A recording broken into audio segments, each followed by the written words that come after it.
ਆਓ ਜੀ ਅੱਜ ਜ਼ਰਾ ਪੰਜਾਬ ਦੇ ਦਿਲ ਵਿੱਚ ਛਾਤੀ ਪਾਈਏ ਮਤਲਬ ਜਿੱਥੇ ਜ਼ਿੰਦਗੀ ਦਾ ਅਸਲ ਰੰਗ ਉਹ ਮੇਲਿਆਂ ਵਿੱਚ ਨਜ਼ਰ ਆਉਂਦਾ ਹੈ ਨਾ ਜੀ ਬਿਲਕੁਲ ਆਪਾਂ ਪੰਜਾਬ ਤਿਉਹਾਰਾਂ ਔਰ ਮੇਲੋਂ ਕੀ ਸਰਜ਼ਮੀਨ ਨੂੰ ਸਾਹਮਣੇ ਰੱਖ ਕੇ ਪੰਜਾਬ ਦੇ ਇਹਨਾਂ ਰੰਗਾਰੰਗ ਮੇਲਿਆਂ ਦੀ ਗੱਲ ਕਰਾਂਗੇ ਅੱਛਾ ਵੇਖਾਂਗੇ ਇਹ ਕਦੋਂ ਸ਼ੁਰੂ ਹੋਏ ਇਹਨਾਂ ਦੀ ਕੀ ਅਹਿਮੀਅਤ ਹੈ ਤੇ ਅੱਜਕੱਲ ਕੀ ਸੂਰਤ ਹਾਲ ਹੈ ਬਿਲਕੁਲ ਤੇ ਇਹ ਗੱਲ ਬੜੀ ਅਹਿਮ ਹੈ ਕਿ ਇਹ ਮੇਲੇ ਸਿਰਫ ਮਤਲਬ ਰੌਣਕ ਮੇਲਾ ਨਹੀਂ ਨੇ ਇਹ ਤੇ ਪੰਜਾਬ ਦੀ ਸਕਾਫਤ ਦੀ ਨਬਜ਼ ਨੇ ਉਹਦੀ ਜਿਉਂਦੀ ਜਾਗਦੀ ਤਾਰੀਖ ਤਾਰੀਖ ਵੀ ਕੋਈ ਨਿੱਕੀ ਨਹੀਂ ਮੇਰਾ ਖਿਆਲ ਹੈ ਸਦੀਆਂ ਪੁਰਾਣੀ ਹੈ ਜੀ ਸਦੀਆਂ ਪੁਰਾਣੀ ਇਹ ਮੇਲੇ ਜ਼ਮੀਨ ਨਾਲ ਜੁੜੇ ਨੇ ਫਸਲਾਂ ਦੇ ਪੱਕਣ ਤੇ ਕੱਟਣ ਨਾਲ ਮੌਸਮ ਦੇ ਬਦਲਣ ਨਾਲ ਜਿਵੇਂ ਵਿਸਾਖੀ ਕਣਕਾਂ ਦੀ ਖੁਸ਼ੀ ਦਾ ਮੇਲਾ ਹਾਂਜੀ ਜਾਂ ਫਿਰ ਲੋਹੜੀ ਜਦੋਂ ਠੰਡ ਨੂੰ ਖੁਦਾ ਹਾਫਿਜ਼ ਕਿਹਾ ਜਾਂਦਾ ਹੈ ਨਾਲੇ ਮਜ਼ਹਬੀ ਰੰਗ ਵੀ ਤੇ ਨੇ ਹਿੰਦੂ ਸਿੱਖ ਮੁਸਲਿਮ ਸਭ ਦੇ ਅਕੀਦਤ ਦੇ ਰੰਗ ਇਹਨਾਂ ਵਿੱਚ ਰਲੇ ਮਿਲੇ ਹੋਏ ਆ ਜੀ ਹਾਂ ਤੇ ਨਾਲੇ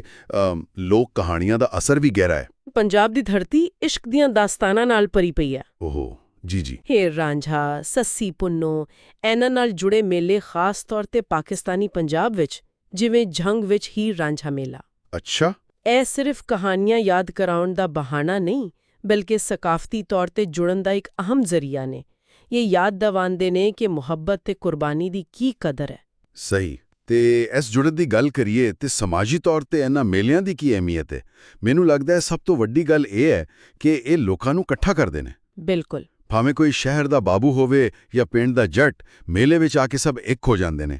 ਜ਼ਾਤ-ਪਾਤ ਮਜ਼ਹਬ ਸਭ ਫਰਕ ਮਿਟ ਜਾਂਦੇ ਨੇ ਖਾਸ ਕਰ ਵਿਸਾਖੀ ਵਰਗੇ ਮੌਕਿਆਂ ਤੇ ਬਿਲਕੁਲ ਸਹੀ ਇਹ ਅਸਲ ਮਾਨਿਆ ਵਿੱਚ ਲੋਕ ਮੇਲੇ ਨੇ ਹਾਂ ਤੇ ਸਕਾਫਤੀ ਵਿਰਸੇ ਨੂੰ ਜ਼ਿੰਦਾ ਰੱਖਣ ਵਿੱਚ ਇਹਨਾਂ ਦਾ ਕਿਰਦਾਰ ਬੜਾ ਅਹਿਮ ਹੈ ਲੋਕ ਗੀਤ ਟੱਪੇ ਬੋਲੀਆਂ ਇਹ ਸਭ ਇੱਥੇ ਹੀ ਗੂੰਜਦੇ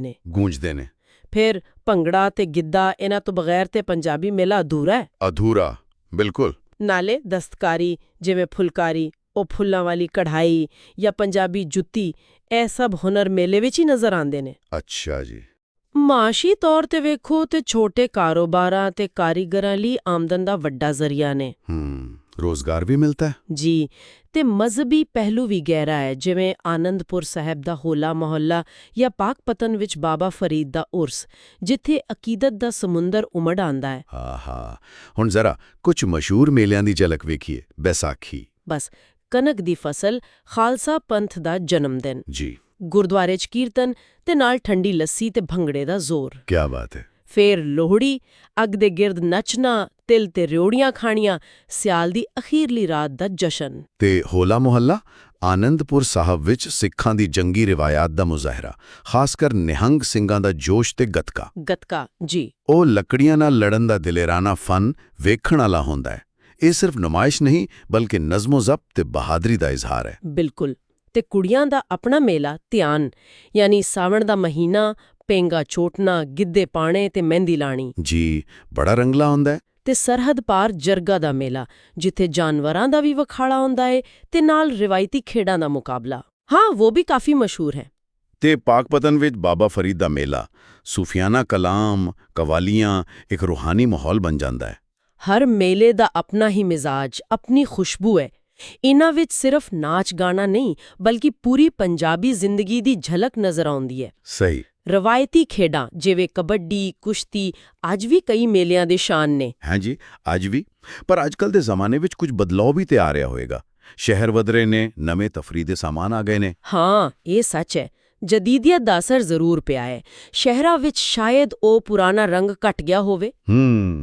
ਨਵੀਂ ਕਿਸਮ ਦੇ ਇਵੈਂਟਸ ਜ਼ਿਆਦਾ ਹੋਣ ਲੱਗ ਪਏ ਨੇ ਪਰ ਚੰਗੀ ਗੱਲ ਇਹ ਹੈ ਕਿ ਪਿੰਡਾਂ ਵਿੱਚ ਅੱਜ ਵੀ ਕਈ ਥਾਂ ਰਵਾਇਤ ਮਜ਼ਬੂਤ ਹੈ ਚਲੋ ਸ਼ੁਕਰ ਹੈ ਪਰ ਚੁਣੌਤੀਆਂ ਵੀ ਨੇ ਸ਼ਹਿਰੀਕਾਰੀ ਨਾਲ ਮੇਲਿਆਂ ਲਈ ਜਗ੍ਹਾ ਘਟ ਰਹੀ ਹੈ ਨੌਵੀਂ ਨਸਲ ਦੀ ਦਿਲਚਸਪੀ ਬਦਲ ਰਹੀ ਹੈ ਤੇ ਕੁਝ ਮਾਹੌਲ ਦੇ ਮਸਲੇ ਵੀ ਨੇ ਜਿਵੇਂ ਲੋਹੜੀ ਦਾ ਧੂਆਂ ਇਹ ਤਾਂ ਹੈ ਸਭ ਤੋਂ ਵੱਡਾ ਚੈਲੰਜ ਇਹ ਹੈ ਕਿ ਇਹ ਵਿਰਸੇ ਨੂੰ ਅਗਲੀ ਪੀੜ੍ਹੀ ਤੱਕ ਉਹਦੇ ਅਸਲ ਰੰਗ ਵਿੱਚ ਕਿਵੇਂ ਪਹੁੰਚਾਇਆ ਜਾਵੇ ਗੱਲ ਤੇ ਪਤੇ ਦੀ ਏ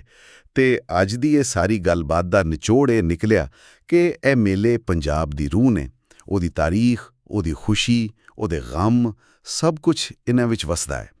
ਇਹ ਸਿਰਫ ਤਿਉਹਾਰ ਨਹੀਂ ਇਹ ਪੰਜਾਬ ਦੀ ਜ਼ਿੰਦਾ ਦਿਲੀ ਦਾ ਸਬੂਤ ਨੇ ਬਿਲਕੁਲ ਤੇ ਆਖਿਰ ਵਿੱਚ ਇੱਕ ਗੱਲ ਸੋਚਣ ਲਈ ਛੱਡ ਜਾਣੀਆਂ ਇਹ ਮੇਲੇ ਸਿਰਫ ਮਾਜ਼ੀ ਦਾ ਅਕਸ ਨਹੀਂ ਇਹ ਹਾਲ ਵਿੱਚ ਵੀ ਜ਼ਿੰਦਾ ਨੇ ਤੇ ਮੁਸਤਕਬਲ ਦੀ ਵੀ ਨਿਸ਼ਾਨਦੇਹੀ ਕਰਦੇ ਨੇ ਸਵਾਲ ਇਹ ਹੈ ਕਿ ਵਕਤ ਦੇ ਨਾਲ ਇਹ ਰਵਾਇਤ ਕਿੰਨਾ ਕੁ ਬਦਲਣਗੀਆਂ ਤੇ ਕਿੰਨਾ ਕੁ ਆਪਣਾ ਅਸਰ ਰੰਗ ਕਾਇਮ ਰੱਖਣਗੀਆਂ। ਇਹ ਵੇਖਣਾ ਮੇਰਾ ਖਿਆਲ ਹੈ ਸਾਡੇ ਸਾਰਿਆਂ ਲਈ ਬੜਾ ਦਿਲਚਸਪ ਹੋਏਗਾ।